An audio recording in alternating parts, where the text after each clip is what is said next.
Saudara Menteri Keuangan Purbaya Yudhisadewa melakukan inspeksi mendadak ke sebuah perusahaan yang diduga melakukan pengemplangan pajak di Kabupaten Tangerang, Banten.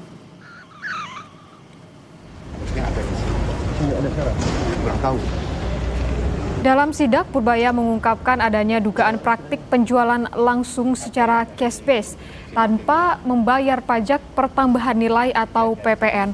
Praktik itu dinilai berdampak langsung pada penurunan penerimaan negara serta menciptakan persaingan usaha yang tidak sehat.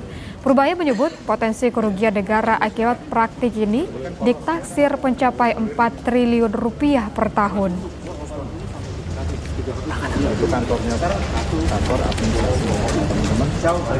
Praktek bisnis penjualan langsung ya cash base tanpa bayar PPN. Jadi pertama itu merugikan saya karena income dari PPN saya turun, mungkin income dari tax pendapatan juga turun, pajak pendapatan juga turun, dan ini mengganggu harga di pasar sehingga orang yang bermain fair dirugikan. Itu aja, kita akan pastikan ini tidak ada lagi di sini dalam waktu setahun 2 tahun ke depan.